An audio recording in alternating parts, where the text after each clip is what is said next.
तो राजकुमार भाटी जी साइकिल पर सवार हो गए राहुल गांधी जी, आज मुझे लग रहा है मिठाई भी खा रहे हैं इसी खुशी में। हाँ, आप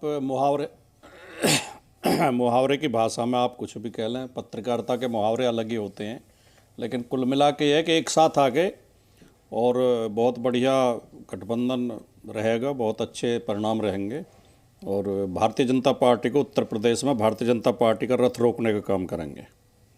भाटी जी कहाँ से लड़ेंगे? कोई सीट बताइए आपके नाम, आपकी भी चलाई जाए फिर। नहीं, मुझे पार्लियामेंट नहीं लड़ना है। मैं छोटा कार्यकर्ता हूँ, मैं इतना बड़ा नेता नहीं हूँ। मैं असेंबली ज़रूर लड़ूंगा, इस बार भी लड़ा था, अगली बार लड़ेंगे। लेकिन मैं एक बात ज़रूर कह दूं दीपक जी, जो आप 2017 का बार बार जिक्र कर रहे हैं, 2017 के आधार पर इस चुनाव का आकलन करना बिल्कुल समझदारी नहीं होगी, क्योंकि उस समय के मुद्दे और आज के मुद्दे बिल्कुल भिन्न हैं। और उस समय की जो समस्याएं हमारे सामने मुंह खड़ी थी, वो सारी समस्याएं हल हो गई हैं। उस समय हम बड़ी विपरीत परिस्थितियों में चुनाव लड़े थे। और मैं इतना कह सकता हूं संक्षेप में इसके चुनाव के लिए कि 2017 में हमने जितनी विधानसभाएं जीती थी, कम से कम उतनी लोकसभा हम उत्तर प्रदेश में जीतेंगे इस बार। कांग्रेस और समाजवादी पार्टी का गठबंधन 2017 की विधानसभा की संख्या से ज़्यादा लोकसभा सीटें उत्तर प्रदेश में जीतेगा। कितनी जीतेंगे बताइए, कोई आकलन राजकुमार भाटी? 63 आप लड़ रहे हैं, 17 कांग्रेस लड़ रही है। नहीं, देखिए, जब कुछ लोग ये कहते हैं, कितनी जो दावा करते हैं, जैसे मोदी जी कर रहे हैं आजकल के 400 पार और 500 पार, वो सब एक मतलब हवाबाजी होती है, क्योंकि ज्योतिषी कोई नहीं होता। हम 80 की 80 सीटों पर गंभीरतापूर्वक 80 की 80 सीटें जीतने के लिए लड़ेंगे। लेकिन इतना कह सकते हैं कि रिजल्ट बहुत अच्छा रहेगा। ठीक है, जितना जनता आशीर्वाद देगी, जितना जनता का सहयोग मिलेगा, जितना जनता का समर्थन मिलेगा। तो अब अखिलेश जी और राहुल जी साथ आ गए। प्रेम शुक्ला जी, 2 लड़के फिर साइकिल पे। मुबारक हो दोनों को, साथ दोनों को मुबारक हो कि साथ साथ आ गए। हम तो बहुत दिनों से उनको साथ साथ समझ रहे थे। 2009 से ही उनका रणनीतिक गठबंधन हो गया था, 2014 में भी उनका रणनीतिक गठबंधन था, 2017 में तो उनका घोषित गठबंधन था, 2019 में उनका रणनीतिक गठबंधन था। अमेठी रायबरेली की सीटों पर उन्होंने जो है प्रत्याशी नहीं उतारे थे समाजवादी पार्टी ने। तो इनके बीच तो लंबे समय से गठबंधन रहा है जी। अमर सिंह बताया करते थे, तहलका को उन्होंने इंटरव्यू दिया था कि किस तरह से सीबीआई को भेजकर आदरणीय मुलायम सिंह यादव जी को धमकाया गया और कैसे जो है उनसे जब परमाणु समझौते पर वामपंथी दलों ने डॉक्टर मनमोहन सिंह की सरकार से समर्थन वापस ले लिया, तो किस तरह से जो है उनका समर्थन जबरन लिया गया था। वो सब पुरानी बातें नहीं है, लोगों को ध्यान है। अभी भी विश्वनाथ चतुर्वेदी का मुकदमा जो है वो आज भी प्रलंबित है। तो इनके बीच तो बहुत पुराना गठबंधन और लठबंधन दोनों रहा है, कोई नई बात नहीं है। 2017 का सामने जिक्र ही, 2019 में जब समाजवादी पार्टी, बसपा, रालोद और कांग्रेस का रणनीतिक गठबंधन जब था, तब भी भारतीय जनता पार्टी के नेतृत्व में एनडीए को 51% जो है मतदान मिला था और हमको 64 सीटें जीतने में सफलता मिली थी। हमें पूरा विश्वास है कि भारतीय जनता पार्टी के नेतृत्व में राष्ट्रीय जनतांत्रिक गठबंधन उत्तर प्रदेश की 80 सीटों पर विजय का परचम लहराएगा।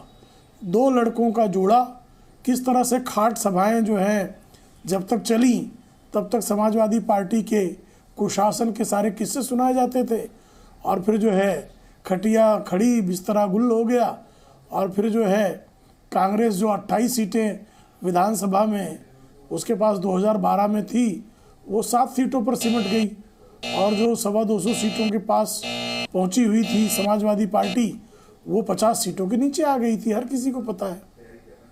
ठीक है, यहीं से आगे बढ़ता हूँ। राजकुमार भाटी जी, बड़े सीरियसली एक सवाल पूछ रहा हूँ, कांग्रेस अब चालू, चिरकुट और धोखेबाज पार्टी नहीं है?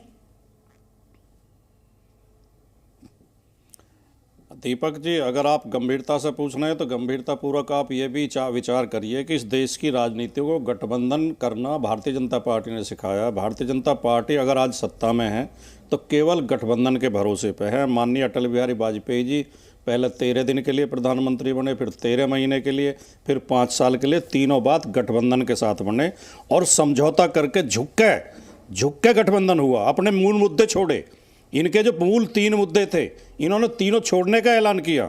समझौता पत्र में जो कॉमन मिनिमम प्रोग्राम घोषित किया था उसमें कहा हम ये मुद्दे अब कभी नहीं उठाएंगे। तो अपने अपने मुद्दों से भी हटे, समझौते किए। और भारतीय जनता पार्टी के साथ जो जो पार्टियां, कितनी पार्टियां हैं जो इनके साथ थी, बाद में विरोध में हो गई, जो पहले विरोध में थी फिर इनके साथ हो गई। किस किस को गालियां बीजेपी के लोगों ने नहीं दी और किस किस ने बीजेपी को गाली नहीं दी। लोग जो ये कहते थे कि मोदी के हाथ खून से रंगे हुए हैं, इन्हें भारत से बाहर भेजेंगे, वो आज इनके साथ हैं। जिनके लिए मोदी जी कहते थे कि इनका डीएनए चेक करने की जरूरत है, इनका डीएनए खराब है, वो आज इनके साथ हैं। तो ये बात है, पुरानी बात है। आज हमारे राष्ट्रीय अध्यक्ष श्री अखिलेश यादव जी ने कहा कि अंत भला तो सब भला। राजनीति में मतभेद और एक दूसरे के प्रति जो आक्षेप चलते रहते हैं। जब हम अलग होते हैं तो एक दूसरे के खिलाफ बोलते हैं, जब हम साथ आ जाते हैं तो एक दूसरे का सहयोग करते हैं। तो ये कोई नई बात नहीं है और ये बीजेपी ने इस देश को सिखाई है और दिखाई है। इसलिए भाजपा के मित्र तो इस पर नई टिप्पणी करें तो ज़्यादा अच्छा होगा, क्योंकि आपने जो शुरू में शेर बोला था कि दुश्मनी जम के करो मगर ये ख्याल रहे जब कभी दोस्त हो तो शर्मिंदा ना हो। तो ऐसी कठोर टिप्पणियां भी नहीं करनी चाहिए जो अपने ही गले पड़ जाएं, जो अपने लिए नुकसानदायक हों। ठीक बात कही राजकुमार भाटी जी, लेकिन चालू, चिरकुट और धोखेबाज ये मैंने नहीं कहा था, ये माननीय अखिलेश यादव जी ने कहा था, इसीलिए मैंने याद दिलाया। लेकिन प्रेम शुक्ला जी, आप भी तो उन लोगों के साथ हैं जिन लोगों ने पता नहीं क्या क्या कहा नरेंद्र मोदी जी के लिए। और मैं साफ तौर पे आपको बता रहा हूं, वो है पलटू राम नीतीश कुमार। आज आप उनके साथ हैं। राजकुमार भाटी जी सही तो कह रहे हैं कि आप भी गठबंधन करने के लिए कुछ भी कर रहे थे। क्यों भाटी जी, सही है ना? जी देखिए, हम तो गठबंधन की राजनीति करते ही रहे हैं भाई। पहला इस देश का जो राष्ट्रीय जो राजनीतिक गठबंधन बना, डॉक्टर श्यामा प्रसाद मुखर्जी जी ने 1952 में बनाया था, नेशनल डेमोक्रेटिक फ्रंट एनडीए। पहली बार ना उससे पहला मुस्लिम लीग के साथ बनाया जो है, उससे पहले भी मुस्लिम लीग के साथ बनाया था। बाद में नहीं, उसके साथ नहीं बना था, झूठ है आपका। उससे पहले मुस्लिम लीग के साथ कभी नहीं बनाया था, कभी नहीं बनाया था, झूठ है आपका। इतिहास ठीक से पढ़कर आए बाकी। कौन मानेगा? वो मुलायम सिंह यादव की तरह थोड़े हैं कि आर्य समाज में जो है जब थे तो इस्लाम के विरोध में बातें करते थे। मुलायम सिंह यादव का पूर्ववर्ती इतिहास ये है, आर्य समाजी होने के नाते जो है वो सत्यार्थ प्रकाश को मानते थे, काबा को मंदिर मानते थे, बाद में बाबरी के लिए लड़ने लगे। ये मुलायम सिंह यादव का इतिहास है। भारतीय जनता पार्टी का ऐसा इतिहास नहीं है। 1967 में सम्मिश्र सरकार भी भारतीय जनता पार्टी, आपकी सरकार ने पद्म विभूषण दिया उन्हें, आदर के साथ नाम लेना चाहिए आपको। देखिए तो अब देखिए तो अजीब है, मैं इनको सुन रहा था भाटी जी, इतना जो है आपका रक्तचाप अपनी सरकार के निर्णय के, मैं तो आपको सुन रहा था ना शांति से। रक्तचाप नहीं बढ़ रहा। हाँ, एकदम साथ है। मुलायम सिंह यादव जी की सरकार भी 2003 में अटल जी की कृपा से बनी थी। नाम लेते हैं, मैं यही बता रहा हूं, सुन लीजिए अब आप ना। दीपक जी उस बात के साक्षी हैं, आदरणीय अटल जी की कृपा से ही मुलायम सिंह यादव पहली बार जो है, दूसरी बार पूर्ण बहुमत वाली सीएम बने थे। पहली बार तो गठबंधन वाला था, दूसरी बार जो है बसपा के साथ थे और हटा दिए गए तो चीरहरण करना पड़ा था उनको सुश्री मायावती का। और तीसरी बार जो है जो बसपा तोड़ी थी तो आदरणीय अटल जी का आशीर्वाद था उनके ऊपर। ये हर किसी को पता है, ये भी याद रख लीजिए। और हमने सीबीआई का डंडा जो है मुलायम सिंह यादव जी को नहीं दिखाया था। श्रीमती सोनिया गांधी ने जितनी बेइज्जती की मुलायम सिंह यादव जी की, कि मुलायम सिंह यादव जी 2019 के चुनाव के पहले संसद में आदरणीय नरेंद्र मोदी जी की सरकार की शुभकामना देकर गए थे। यह भी याद कर लीजिएगा आप। और हम तो गठबंधन बनाते रहे और अपने गठबंधन के साथियों का सम्मान भी करते रहे हैं।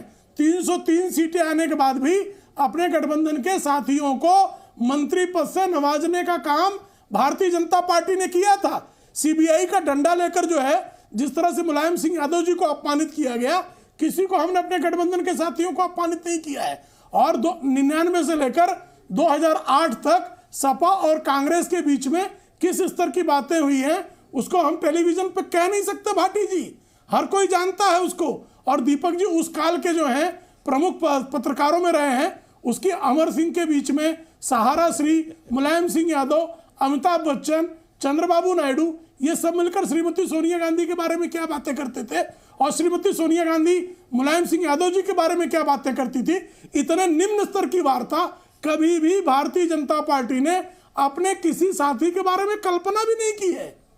तो कृपा करके जब इतिहास खोलेंगे आप तो आपको उस इतिहास में निश्चित तौर पर जो है श्रीमान अखिलेश यादव को अत्यंत शर्मिंदा होना पड़ेगा।